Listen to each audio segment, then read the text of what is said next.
5 years ago today, the UAE sent its first astronaut to the International Space Station.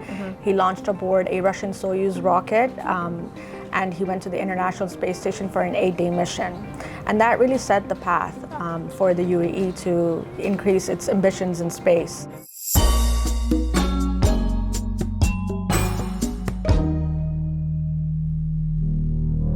Hi, I'm Sarah Forster, news editor here at The National, and welcome to this week's episode of A Closer Look.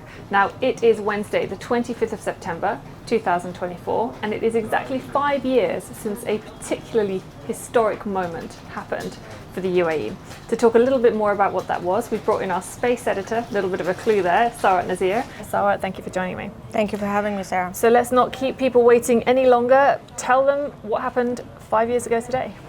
So 5 years ago today, the UAE sent its first astronaut to the International Space Station. He launched aboard a Russian Soyuz rocket, and he went to the International Space Station for an 8-day mission. And that really set the path for the UAE to increase its ambitions in space. And really after that mission was a string of missions and projects that the UAE carried out in the space sector. We'll get to those in a second, but first of all, you are very familiar with what happened 5 years ago because, tell us why. So I was actually there on site in Kazakhstan when Hazza Al Mansouri was launching to space. His backup, Sultan Al Neyadi, was there as well, who's now the Minister of Youth.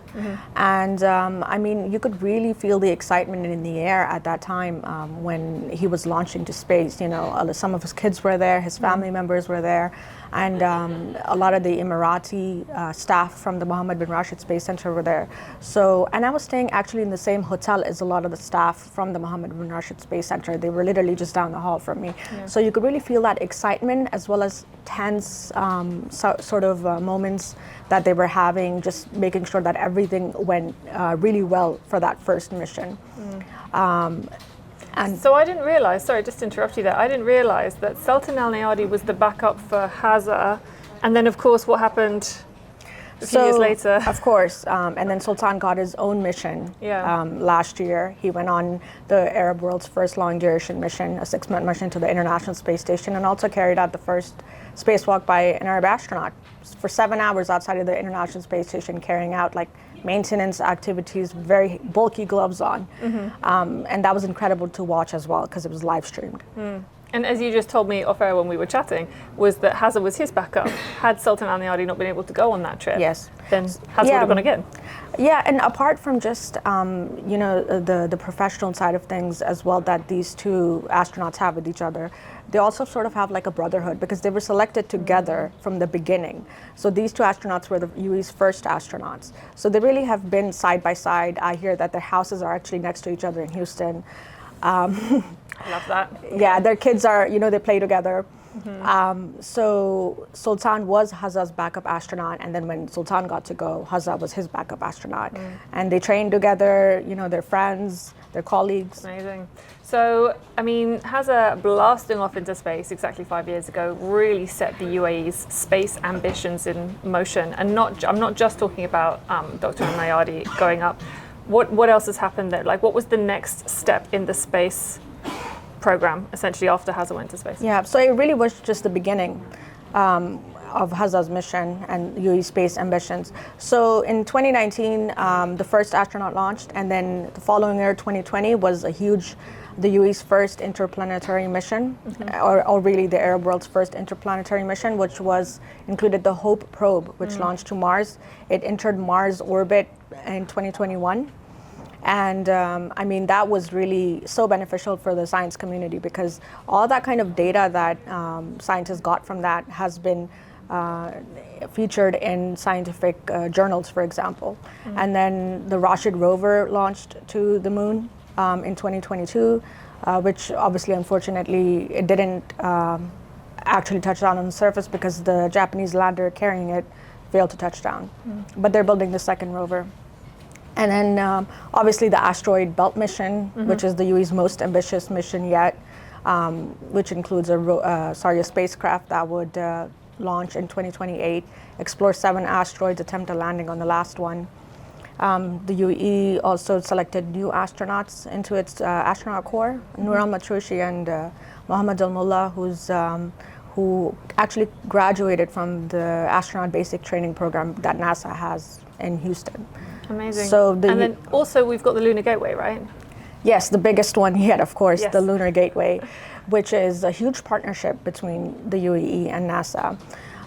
The UAE will be contributing an airlock, which is basically a door on a space station that astronauts use to enter and exit a space station. So with that airlock, they would be able to perform spacewalks, for example, outside of the station. And this station will orbit around the moon. And then in exchange for that, the UAE will get to send an Emirati astronaut to the station.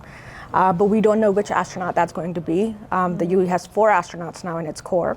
And any one of those would be sent on that mission, depending on whoever is best for the job. I cannot wait until we can break that news. I cannot wait until then. It's going to be a while though, right? But it's going to be a while. I mean, the station is expected to be completed end of this decade, maybe if there are no delays.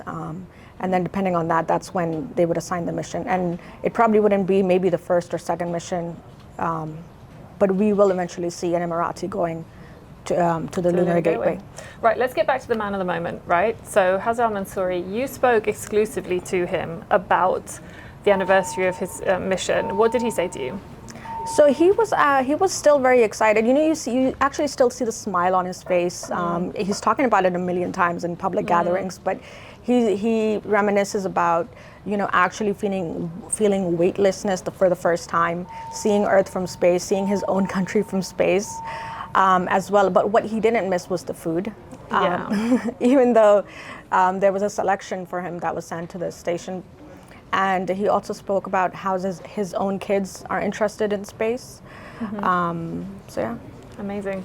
And so what has he been up to since then? Because you kind of expect him to be doing the rounds, giving lectures and talks and things. Is he doing anything other than that?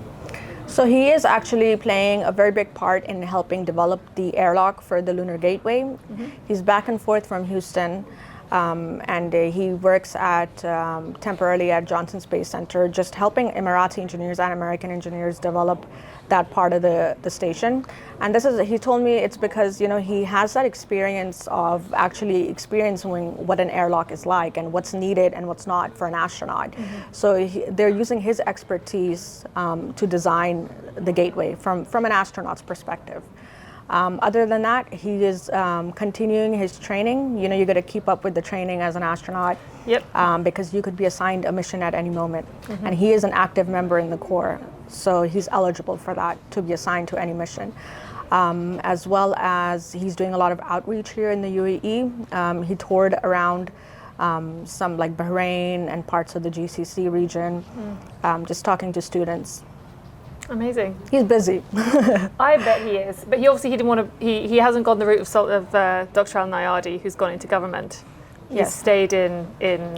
But that was actually a very strategical move, as well as a good move, I would say, because he was on the station for 6 months, and he was speaking. Sultan Al Nayadi was speaking to students live across many different schools. So I'm assuming the government probably measured the impact it had on pupils in schools and for STEM education in the country. So for him to be appointed as the Minister of Youth, the goal was to continue that sort of effort of attracting people into STEM, and especially young people. So for the youth to have him as a role model, I think that would really benefit in the long run. Yeah, I mean, astronauts are basically heroes to a lot of kids, aren't they? So it's someone they're going to pay attention to. Sure. Wonderful. Well, thank you so much for coming in, Sawat. Thank you. I cannot wait until the next big moment that I have you back on the show to talk about. Looking forward to it. Thank you.